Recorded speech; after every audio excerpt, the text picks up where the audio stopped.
সবাইকে প্রীতি এবং শুভেচ্ছা জানিয়ে শুরু করছি চ্যানেল আই নিয়মিত আয়োজন প্রবাসের কথা। আমি স্বপ্নীল সজীব আছি আপনাদের সাথে। আর আজ আমাদের সাথে চ্যানেল আইর স্টুডিওতে আছেন জনপ্রিয় সঙ্গীত শিল্পী, যার কণ্ঠে মাটির গান, বাংলার বাউল গান এক অন্য মাত্রায় চলে যায়। আমাদের সবার প্রিয় সঙ্গীত শিল্পী লায়লা। লায়লা, কেমন আছেন? আলহামদুলিল্লাহ, ভীষণ ভালো আছি। আপনাকে পেয়ে আমরা ভীষণ আনন্দিত এবং এই প্রবাসের কথা অনুষ্ঠানে পেয়ে ভীষণ গর্বিতও বটে। আমাকে আমন্ত্রণ করা হয়েছে কিছু কথা বলার জন্য, আমারও ভীষণ ভালো লাগছে। যতবার আপনি এখানে আসেন এত মানুষের ভালোবাসা নিয়ে যান, এই অনুভূতিটা কেমন লাগে আপনার? আমি যে ধরনের গান করি একেবারেই লোকসঙ্গীতের মধ্যেই থাকি সব সময়। সেখান থেকে আমি ব্যক্তিগতভাবে মনে করি যে আমি কণ্ঠশ্রমিক হিসেবে মাঠে ঘাটে গান করতে বেশি স্বাচ্ছন্দ্য বোধ করি। আমাকে যদি আপনি কোনো অডিটোরিয়ামের মধ্যে সীমাবদ্ধ রাখেন, তো আমার লোকসঙ্গীত গাইবার যে ঢং, যে পরিবেশনা, সেটা আমার মনে হয় কিছুটা হলেও ক্ষুণ্ণ হয়। আমার খুব ভালো লাগে যখন আমি খোলা আকাশের নিচে মাঠ ভর্তি দর্শকের সামনে মঞ্চ পরিবেশনা করি। তো সেই জায়গাটা আমার কাছে অসম্ভব ভালো লাগে। তো সেখান থেকে যখন দেশের বাইরে আসি, এখানে হয়তো ওইরকম পরিসরের সম্ভব হয় না। তবে আমি যেটা দেখেছি, এবার সামারে আমি আসছি, বেশ কিছুদিন ছিলাম সামারেও, মানে পার্ক ভর্তি দর্শক নিয়ে গান করার যে সুন্দর অভিজ্ঞতা, সেটা আমার কাছে ভীষণ ভালো লেগেছে। আর এখানকার শ্রোতারা আমার মনে হয় যে দেশের গানের প্রতি, মা ও মাটির টানের প্রতি বেশি বেশি আসলে তারা ক্ষুধার্ত। কারণ আমরা তো সবসময় মায়ের কাছে থাকি, পরিবারের কাছে থাকি, মায়ের মাটির কাছে থাকি। আমরা জানি না কতটুকু ফিল করি, কিন্তু আমার মনে হয় প্রবাসী যারা থাকেন তারা সব থেকে বেশি ফিল করতে পারেন যে আমার দেশের মাটিটা যদি আমি একটু ছুঁয়ে দেখতে পারতাম, আমার মায়ের কোলে যদি আমি একটু মাথা রাখতে পারতাম, ওই ফিলিংসটা আমার মনে হয় ওনাদের ক্ষেত্রে অনেক বেশি। তো আমরা যখন গান গাই, আমি অনেক সময় খুব কনফিউজড হয়ে যাই যে এই গানটা কি শুনবে আদেও, বা এই গানটি কোনো শুনেছে। কিন্তু দেখা যায় যে পুরো গানটাই আমার সাথে সাথে তাল মিলিয়ে গাইছেন। তার মানে তারা লোকসঙ্গীতকে প্রাণে ধারণ করেন এবং তারা কাজের ফাঁকে একটু সময় পেলেও তারা এই বাউল গানগুলো শোনেন। এটাই আমাদের অনেক বড় আত্মতৃপ্তির ব্যাপার। বাউল গান বা আমাদের লোকসঙ্গীতের যে আমেজটা আমরা বাংলাদেশে পেয়ে থাকি, কিন্তু দেখেন কত দূরে এসেও এত এত দর্শক আপনাকে ভালোবাসে, যারা প্রবাসে থাকে। হয়তো তারা আপনাকে পার্সোনালি কখনো ওভাবে দেখেনি, কিন্তু আপনার গান শুনে, আপনার গান দেখে তারা দূর দূরান্ত থেকে কিন্তু কাজ ফেলে চলে এসে। এবং ওনারা না, মানে আমরা যখন পেজে লাইভে আসি, তখন কমেন্ট দেখলে, কমেন্ট বক্স চেক করলে বোঝা যায় যে আপু আমি অমুক দেশ থেকে দেখছি, আমি অমুক দেশ থেকে দেখছি। তারা একটু সময় পেলেই মা ও মাটির ঘ্রাণকে মানে বুকে ধারণ করতে একটু আটকে যেতে বোধ হয় বেশি ভালোবাসে। একেবারেই তাই। সেই কারণেই হয়তো আপনি এবারে যে আয়োজন হলো আন্তর্জাতিক লোক এবং লালন উৎসবে আপনি গান পরিবেশন করলেন, এবং আমি ব্যক্তিগতভাবে ওখানে ছিলাম, দেখেছি হাজার হাজার দর্শক ওখানে এসছে, এবং একেবারে শেষের দিকে আপনি গান করেছিলেন। তারপরেও মনে হচ্ছিল যে মানুষের অতৃপ্ততা রয়ে গেছে, যে আরও একটু শুনতে পেতাম, আরও একটু শুনতে পেতাম। এবং আমি আরেকটা জিনিস লক্ষ্য করেছি, অন্যান্য শিল্পীদের বেলায় তো তারা গানের আগে কথা বলেন বা গানের ভেতরেও কথা বলেন, কিন্তু আপনার গানের একটি বিশেষত্ব আমি ব্যক্তিগতভাবে উপলব্ধি করলাম, যে আপনি যখন গান গান তখন সেই গানটির যে ভাবাবেগ, সেই গানটির যে নিগুড় তত্ত্ব, যেটা বাউল গানের মূল রস, সেটা কিন্তু আপনি তুলে ধরার চেষ্টা করেন। সেই কারণে না, কিন্তু আপনি ধরেছেন, আমি নিজে দেখেছি। এতে হয় কি, যে যারা দূর দূরান্তে থাকেন বা এই গানের নিগুড় তত্ত্বটা জানেন না, তারা কিন্তু খুব সহজে এই গানটিকে আরো বেশি অন্তরে ধারণ করতে পারে। দেখেন, যারা সুফিবাদে বিশ্বাসী, আমাদের তো তরিকা চারটা, মারফত, তরিকত, হাকিকত এবং শরীয়ত, আমাদের চারটা তরিকা। তার মধ্যে মারফত যে তরিকাটা, মানে সুফিবাদ, বাউল অঙ্গ সকল কিছু মিলিয়ে যেটা, সেখানে তারা একটাই কথায় বিশ্বাসী, সব থেকে বড় ধর্ম মানুষ ধর্ম, মানুষ ধর্মের ওপরে আর কিছু নাই। কিন্তু আমরা সব সময় মানুষকেই হেয় করে দেখি, মানুষকেই হিংসার চোখে দেখি। কিন্তু একটা জিনিস দেখবেন, যে আমি যখন আপনাকে হিংসা করব, বা আমি যখন আপনার খারাপ চাইবো, আপনার অন্তরে ব্যথা দিয়ে কথা বলতে চাইবো, আমি যদি আপনার জায়গাটাতে ঠিক আমাকে দাঁড় করাই, তাহলে কিন্তু আমি এটা বলতে পারবো না। একেবারেই কিছু সময়ের জন্য যদি আমি আপনার কাছে গিয়ে যদি আমি লায়লাকে দেখতে পাই, যে আপনার চেহারার মধ্যে আমি লায়লাকে দেখছি, তাহলে কিন্তু আমি ওই আঘাত দিয়ে আপনাকে ক্ষতিটা করতে পারবো না। একেবারেই তাই। লায়লা, ছোট্ট করে যদি মানুষ, ধর্ম, মানুষের জন্য ছোট্ট 2 লাইন আপনার কোনো মানুষ তত্ত্বের গান শোনাতেন। আমি একটু 2টা লাইন শোনাচ্ছি। লালন সাজি একটি লেখা আমার ভীষণ পছন্দের। সবসময় যারা শিষ্য বা ভক্ত হতে চান বা সেই রাস্তায় চলমান থাকেন, তারা সবসময় দৈন্য গানটাকে বেশি প্রাধান্য দেন। তো আমি সেই জায়গা থেকে দৈন্য একটা গান বলছি, যে গুরু শুভাব দাও আমার মনে।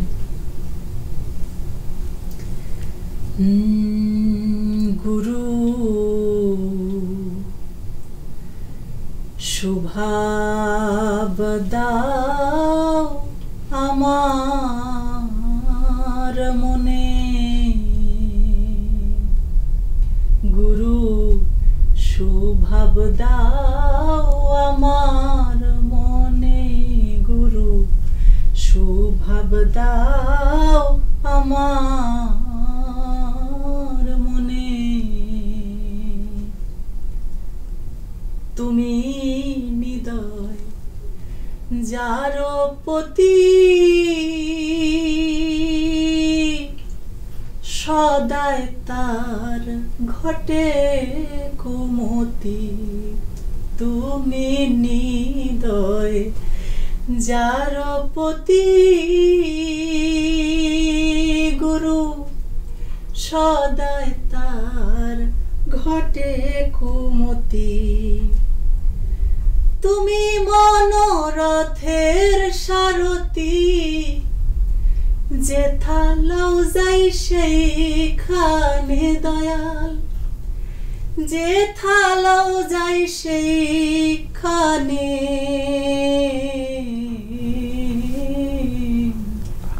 গুরু শুভাব দাও আমার মনে, গুরু শুভাব দাও আমার মনে। আহা, কি চমৎকার, কি চমৎকার, অসাধারণ। কিছু চাই না মুর্শিদের কাছে, শুধু চাই যে গুরু সুভাবটাকে সবার মধ্যে দিক, সবার মধ্যে দিক।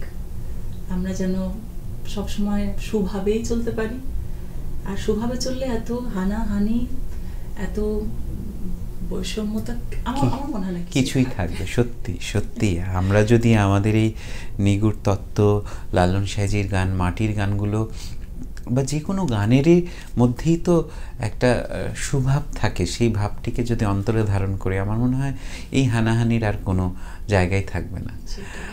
লালা, একটি অন্যরকম প্রশ্ন। আপনার গানটা শুনতে শুনতে আমার মনে হলো, এই যে এত সঙ্গীত আয়োজন হচ্ছে বাউল গানের ক্ষেত্রে আমি বলছি, মডার্নাইজ হচ্ছে গানগুলো, এই যে খালি গলায় যে আপনার গানটা শুনলাম, যখন আপনি শুরু করলেন 1 লাইন যেতে 2 লাইন গড়াচ্ছে, তখন আমার অন্তরের মধ্যে কিন্তু গানটি আপনার গানের সাথে সাথে আহা শব্দটি একাই চলে আসছে। কোথাও গিয়ে কি আধুনিকায়নে বাউল গানের সুর, ছন্দ বা বাউল গানের যে একটা রস থাকে, সেই রসটি কি কখনো মনে হয় যে কিছুটা ক্ষীণ হচ্ছে? সেই সময়, অর্থাৎ আমার আব্বারা যখন গান করেছে বা তারও আগে 100 বছর 150 বছর আগের কথাও যদি আমরা বলি, তখন কিন্তু হাতের কাছে একতারা, দোতারা, তারপরে আপনার মন্দিরা, তালের জন্য খঞ্জনি, এগুলোই বেশি ব্যবহার হতো। এখন সেই সময় যদি লালন সাইজির জন্ম আবির্ভাব না হয়ে এই সময় হতো, তাহলে হয়তো আধুনিক যন্ত্রের সাথেই হতো, তাহলে ঠিকই লালন সাইজির হাতে একতারা না থেকে, দোতারা না থেকে গিটার কিবোর্ড থাকতো। হ্যাঁ, অতএব আমরা চলমান সময়ের সাথে নিজেকে খাপ খাইয়ে যাচ্ছি। যখন যে ইনস্ট্রুমেন্টের প্রভাব বেশি, তখন আমরা সেটাকে আয়ত্ত করবার চেষ্টা করছি। এখন মানে এত বছর আগের, 100 বছর আগের লিরিক্সগুলা, লেখাগুলা যখন আমাদের সামনে আসে, আমাদের ছোট ভাই বোনেরাও আছে, বা আপনি মনে করেন 7 বছর, 5 বছর, 10 বছরের বাচ্চারা আছে, তারা তো শুধু ঢোল, একতারা, দোতারা দিয়ে গান শোনা অভ্যস্ত না। তাদের কাছে যদি বাউল গানকে পৌঁছে দিতে হয় তাহলে এই আধুনিক ইনস্ট্রুমেন্টের মাধ্যমেই তাদের কাছে আমাদেরকে পৌঁছে যেতে হবে, যেতে আমার মনে হয় লোকসঙ্গীত যারা গায় তারা সবাই সক্ষম হচ্ছে। এরকম অনেক ঘটনা আছে যে নয়াবাড়ি লইয়ারি বাইদা সখী গো মন ভালো না, চান্দে ও চান্দে, আর অন্তরাতে দাগ লাগায়, এই যে গানগুলো সবই আমি তো মূলত লোকসঙ্গীতই গাইবার চেষ্টা করি, জানি না পারি কতটুকু। তো ওই বাচ্চার মা বাবা অনেক সময় বলে যে আপনার এই গানটা ছাড়া তো ভাত খাচ্ছে না, ওই গানটা ছাড়া তো ভাত খাচ্ছে না। এটা শুধু আমার সাথেই ঘটে না, এটা আরো যারা শিল্পীরা আছেন অনেকের সাথেই ঘটে। তো তার মানে আমরা কিন্তু সঠিক পথে আছি, পথ ভ্রষ্ট হই নাই। তবে হ্যাঁ, এইটুকু মাথায় রাখতে হবে যে বাউল গান মূলত হচ্ছে ভাব প্রধান গান। আপনি কতটুকু কারুকাজ করলেন গানের মধ্যে, এটার থেকেও বড় কথা হচ্ছে আপনি কতটা ভাব প্রকাশ করতে পারলেন, মানে মায়াটা কতটুকু আপনার গানের মধ্যে, এটা বাউল গান সব থেকে বেশি বহন করে। ওই জায়গাটা যেন ক্ষুণ্ণ না হয়, এটা আমরা শিল্পী হিসেবে আমাদের দায়িত্ব দেখার, এবং যারা বাজাচ্ছেন তারাও যেন চিন্তা করেন যে এই গানের আসলে গানটা চাইছে কি আমার কাছে, সেই অনুযায়ী তাকে আমি সাজাবো। এবং লায়লা অবশ্যই গানের সুর এবং বাণী যেন শুদ্ধ থাকে, কারণ এগুলো তো কোনো নথি নেই, এগুলো তো আমরা গুরু পরম্পরায় শিখে এসেছি। আমি একটু মাঝখানে সরি ইন্টারাপ্ট করলাম, যে আমরা চাইলেও না লোকসঙ্গীতটাকে খুব একটা যে শুদ্ধভাবে প্রকাশ বা প্রচার করতে পারছি তাও না। যেমন আমি যদি আপনাকে বলি যে ভাইয়া আমি আপনার গান শুনেছি, আপনি খুব ভালো গান করেন, আপনি ভালো উপস্থাপনা করেন, এখন আমি আপনাকে অনেক সম্মান করি, ভালোবাসি। তো এই কথাটা শুনে দেখা গেল যে আরেকজন বলল যে আমি আপনাকে ভালোবাসার কথা বলেছি। তো হ্যাঁ, ইঙ্গিতটা দুই রকম। হ্যাঁ, লোকসঙ্গীতের মূল বিষয় হচ্ছে লোকের মুখে মুখে যে গান ফেরে, সেটাই তো মূলত লোক। তো ভাবমূর্তি অনেক সময় দেখা যায় যে 1 বছর পর একটু পরিবর্তন হবে, আবার 50 বছর পর একটু পরিবর্তন হবে, এভাবে লোকের মুখে মুখে চলতে থাকবে। তো একটু হয়তো এদিক সেদিক গাইবার ক্ষেত্রে হয়ে যায়, কিন্তু মূল ভাবটি এক থাকলেই হয় একেবারেই। তাই যে 3-4টি গানের কথা বলছিলেন, আমিও অসংখ্যবার আপনার ওই গান শুনেছি, সখী গো মন ভালা না, তারপর নয়াবাড়ি লইয়ারা বাইদা, এই গানগুলো কিন্তু নতুন সঙ্গীত আয়োজনে হয়েছে এবং সত্যি মানুষের কাছে এতটাই কাঙ্ক্ষিত হয়ে গেছে যে মিলিয়ন মানুষ কিন্তু এই গানগুলো দেখেছে, মানে গানের কথা বুঝেও শুনছে, সুর শুনেও শুনছে। এটা কিন্তু এই যে বাচ্চারা তার গানের কথা বোঝে না, কিন্তু ওরা কিন্তু ছন্দটাতে নিজেকে আবিষ্ট করেছে। তো এই যে এত মানুষ, আমি জানি ভিউ কোনো গানটার বিচার করে না, কিন্তু ভিউটা কিন্তু তাও একটা গানের প্রচারটা কতটুকু আমরা দেখতে পারি। তো সেই ক্ষেত্রে আমি বলবো যে আপনি কিন্তু বাংলা লোকগানের এমন একজন উজ্জ্বল নক্ষত্র, যার গান কিন্তু দু বাংলায় আমি বলবো, যেহেতু আমি ওপার বাংলায়ও কাজ করার সুযোগ পাই, যাওয়ার সুযোগ হয়েছে, যে দু বাংলায় লোকসঙ্গীতের যতগুলো টপ রেটেড গান আছে তার মধ্যে কিন্তু আপনার গানগুলো চলে আসে। তো এই জায়গা থেকে আপনার মনে হয় না যে লোকসঙ্গীত নিয়ে দায়িত্ববোধের জায়গা আরও বেশি গান করতে হবে, আরও বেশি মানুষের কাছে ছড়িয়ে দিতে হবে গান? আমি মনে করি আমি তো 7-8 বছর থেকে আমার আব্বার কাছে আমি গান শিখি।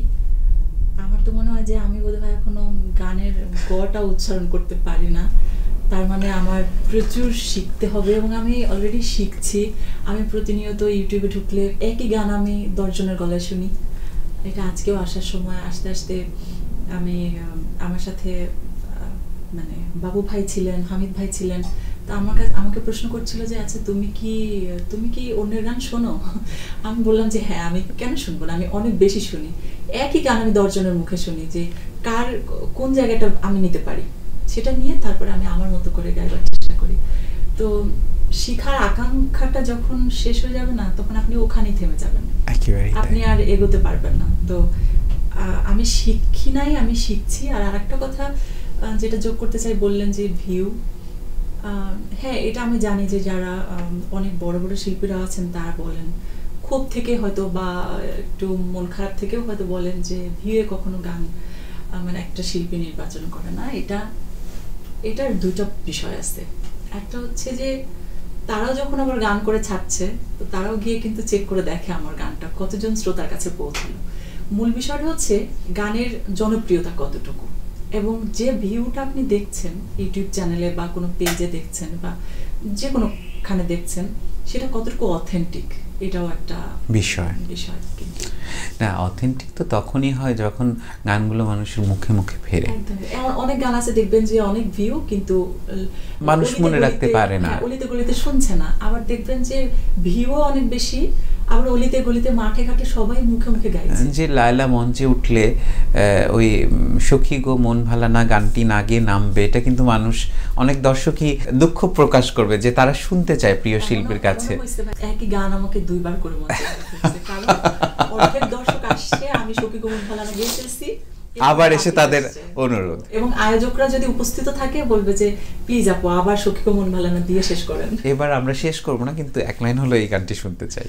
এক জাতের নারী আছে শুধুই পান খায়, আরে এক জাতের নারী আছে শুধুই পান খায়, এই বাড়ির কথা লইয়া, এই বাড়ির কথা লইয়া, এই বাড়ির কথা লইয়া হায় ওই বাড়িতে লাগায় সখী গো, হই আমার মন ভালা না, কালার সাথে পীড়িত কইরা, কালার সাথে পীড়িত কইরা সুখ পাইলাম না সখী গো, ও হই আমার মন ভালা না সখী গো, হই আমার মন ভালা না।